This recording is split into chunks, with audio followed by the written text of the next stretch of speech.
അച്ഛൻ ഒറ്റയ്ക്കിരുന്ന് ബോറടിക്കുന്നുണ്ടാവല്ലേ? ഏയ്, ഇവരൊക്കെ ഉണ്ടല്ലോ. പിന്നെ നീ എന്റെ അടുത്തില്ലേ? ശ്രീകുട്ടിയെ ബോർഡിങ്ങിൽ അയക്കേണ്ട കാര്യമില്ലായിരുന്നു. ഇവിടത്തെ ഏതെങ്കിലും സ്കൂളിൽ ചേർത്താ മതിയായിരുന്നു. അവളിവിടെ ഉണ്ടെങ്കിൽ അച്ഛന് നേരം പോയേനെ. എന്റെ നേരം പോക്കിന് അവളുടെ എഡ്യൂക്കേഷൻ വേണ്ടെന്ന് വെക്കേ. ഞാൻ ഇവിടെ ഒക്കെ ഒതുങ്ങാൻ കഴിഞ്ഞോളാം. സോമന്റെ കത്തില് സോമേട്ടൻ ഇപ്പോഴും ഇഷ്ടായിട്ടില്ല മാലുവിന്റെ കല്യാണം. അച്ഛൻ കാണിച്ചതൊരു ഫൂളിഷ്നെസ് ആണെന്ന് ഇതിലും എഴുതിയിട്ടുണ്ട്. നോ, ഞാൻ ചെയ്തത് ശരിയാണെന്ന് എനിക്ക് നല്ല ബോധ്യമുണ്ട്. What A lovely pair. ഇവളെ സ്കൂട്ടർ ഓട്ടം പഠിപ്പിച്ചില്ലേ?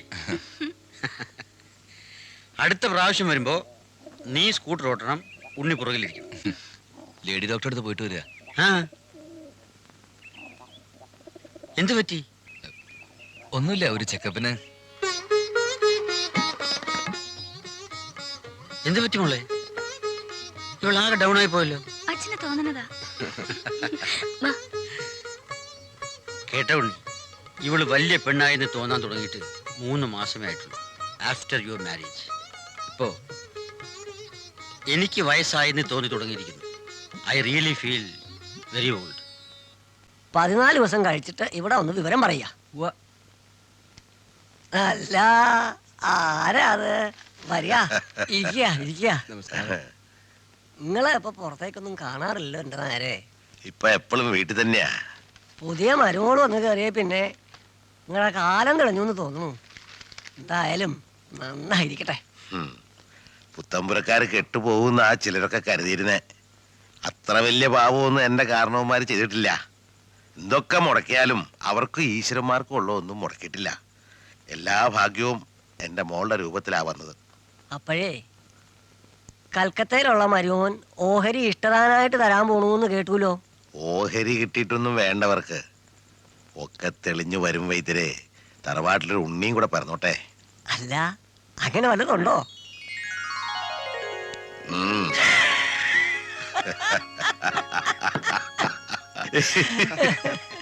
ഉണ്ണിയുടെ അവളുടെ വിചാരം ഞങ്ങൾക്കൊന്നും അറിയില്ലെന്നാ. രണ്ടാൾക്കും പറയാൻ നാണം.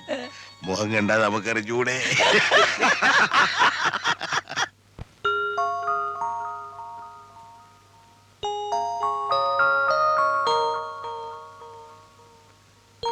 മുടിയിന്ന് വെള്ളം ശരിക്ക് പോയില്ല. നനവ് മാറാണ്ട് പുറത്ത് കിടക്കുമ്പോ ഒരു സുഖമുണ്ട്. മുടിയപ്പടി ഊരും.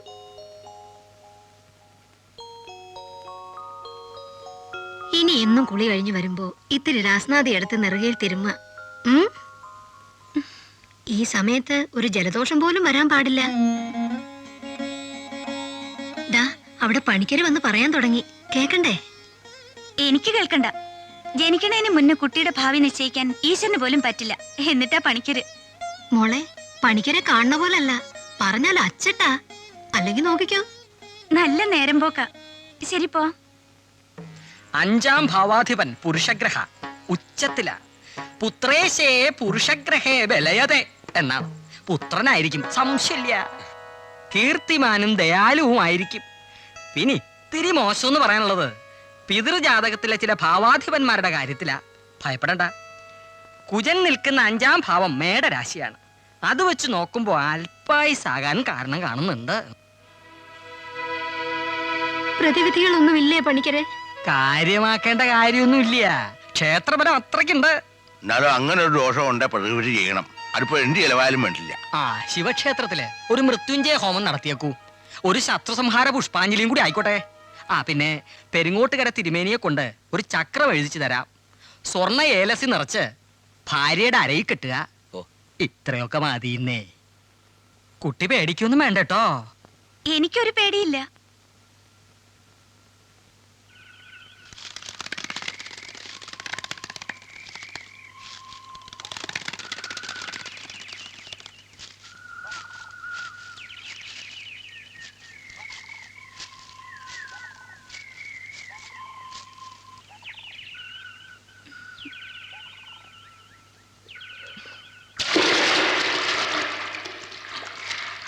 മാലു, പേടിപ്പിച്ചു കളഞ്ഞു എന്നെ. എന്തിനാ ഇവിടെ വന്നേ?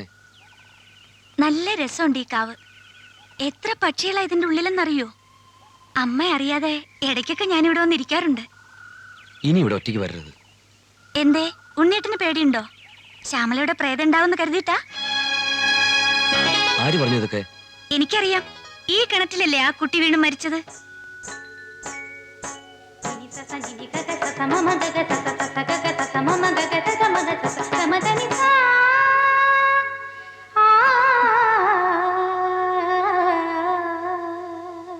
വരൂ, നമുക്ക് പോവാം.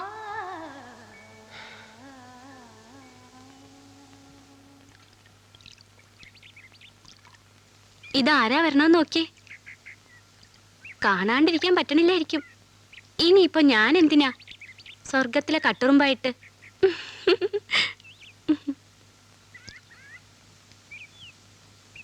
അയ്യേ, പെണ്ണുങ്ങള് കുളിക്കുന്നിടത്താ വരണേ? ഓ, ഞാൻ കണ്ടിട്ടില്ല ഒന്നും. നാണല്ലോ. നേരം വെളുത്തപ്പോഴേക്കും എങ്ങടാ ധൃതിയിൽ പോണണ്ടേ? എന്താ അത്? ഏലസ്. കുളിച്ചു കയറുമ്പോ ഇതാരെ കെട്ടണം. തിരുമേനെ കൊണ്ട് എഴുതിച്ചാ.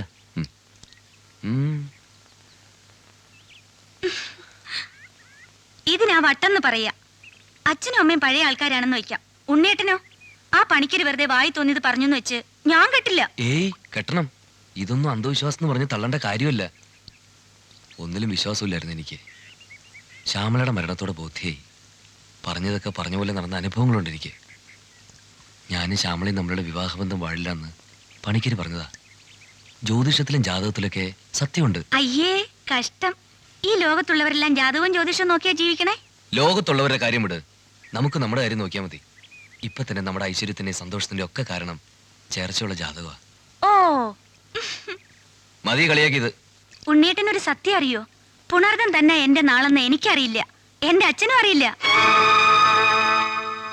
അപ്പോ ജാതകോ? ഭരണ ചെക്കന്മാരൊക്കെ ജാതകം ചോദിച്ചു തുടങ്ങിയപ്പോ എന്റെ അച്ഛൻ ആരെയൊക്കെയോ കോണ്ടാക്ട് ചെയ്ത് തല്ലിക്കൂട്ടിയതാ അത്. പുണർദം എന്റെ അമ്മയുടെ നാളാ. ഉണ്ണിയേട്ടൻ ഇത് കൊണ്ടുപോയി ഉരുക്കി ഒരു കറുത്ത കല്ല് വെച്ച കമ്മലുണ്ടാക്കി താ എനിക്ക്.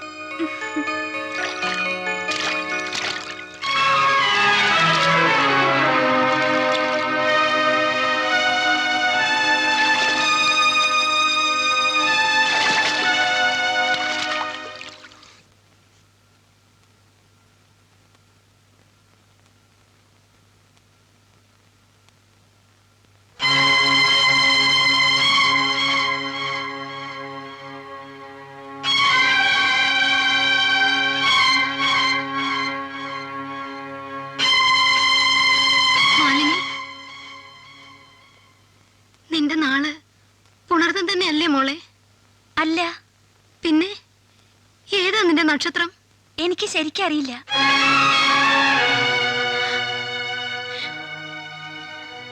എന്റെ ഈശ്വര, ചതിച്ചല്ലോ. കരഞ്ഞിട്ട് എന്താ കാര്യം? എന്റെ പൊന്നു മോനെ ചതിച്ചല്ലോ. ഞാനോ കരയില്ല നീ അമ്മേ, തൊടരുത്. പൊക്കോളാം ഞങ്ങളുടെ മുന്നിൽ നിന്ന്.